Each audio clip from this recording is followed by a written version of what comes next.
A paz do Senhor, irmãos e irmãs em Cristo. Eu sou Valnor Dória e você está no canal Bíblia e Louvor. Aqui no nosso canal você terá acesso a várias reflexões sobre a Palavra de Deus, estudos bíblicos temáticos e poderá ouvir nossos louvores autorais em primeira mão.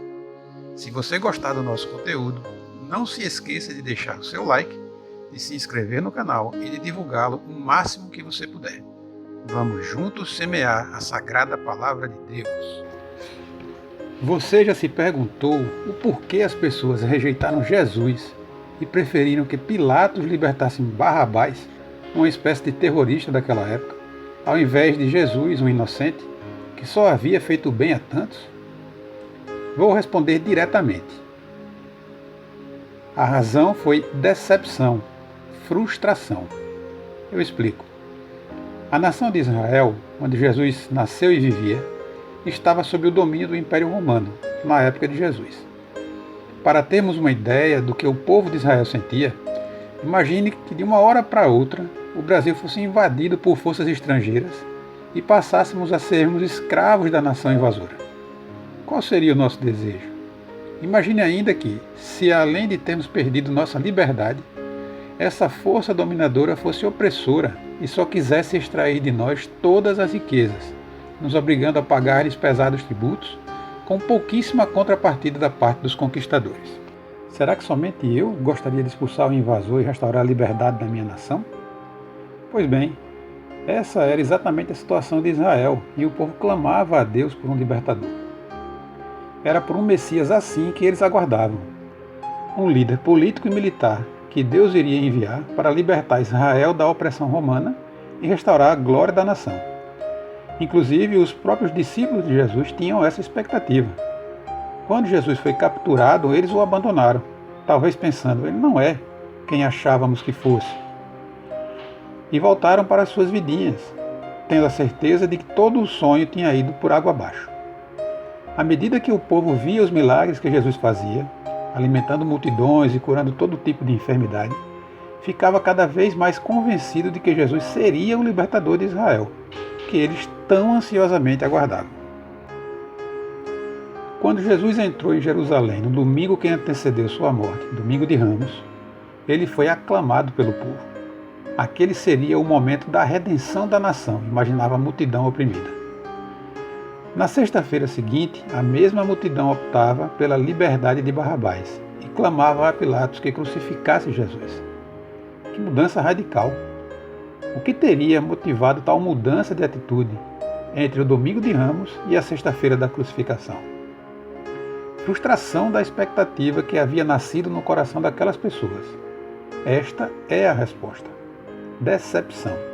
À medida em que aquela semana foi se desenrolando e nada do que o povo esperava acontecia, as pessoas foram se frustrando, se decepcionando com Jesus. Quando ele foi capturado e massacrado pelo exército de Roma, toda a esperança do povo se esvaiu, e o que ocupou o vazio deixado pela esperança em seus corações foi raiva e desprezo, como resultado da frustração. Perceba, contudo, que a frustração ocorreu pelo não cumprimento de uma expectativa equivocada da população, por falta de conhecimento ou interpretação errada das Escrituras. O Antigo Testamento deixa claro que o Messias viria primeiro como servo sofredor para pagar o preço das nossas transgressões. Leia Isaías 53 ou Salmos 22. Não é que Jesus não fosse o Messias, ele é. Por isso mesmo veio sofrer o castigo destinado a nós, pelos nossos pecados, como havia sido profetizado 700 anos antes por Isaías. O reino que o Messias inauguraria em sua primeira vinda seria de natureza espiritual. Espiritualmente, todos os verdadeiros cristãos já vivem no reino de Deus. Embora ainda estejamos na terra, nossos valores são valores do céu. Nosso maior desejo é de um dia estar na companhia do Senhor Jesus e ansiamos pela sua vinda. Voltando à ideia central da nossa reflexão, você percebe como é perigoso não conhecer ou interpretar equivocadamente a Bíblia?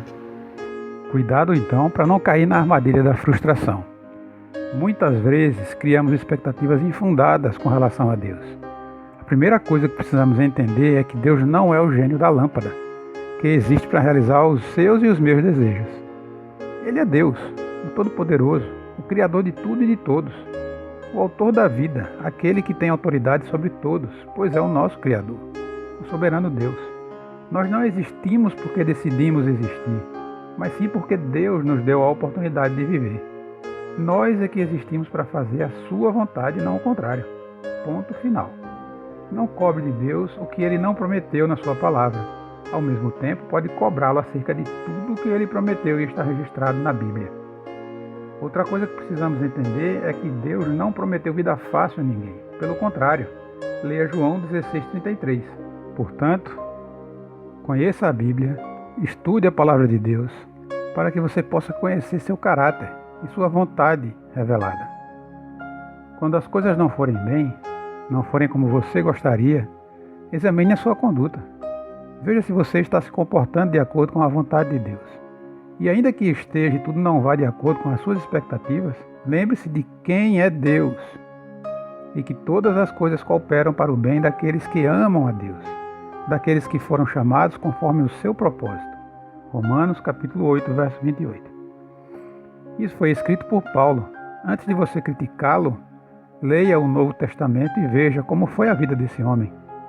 Lembre-se que Deus é amor, promete estar conosco todos os dias, independentemente das circunstâncias, e promete um dia levar seus filhos para habitar no mundo perfeito, para sempre em sua companhia.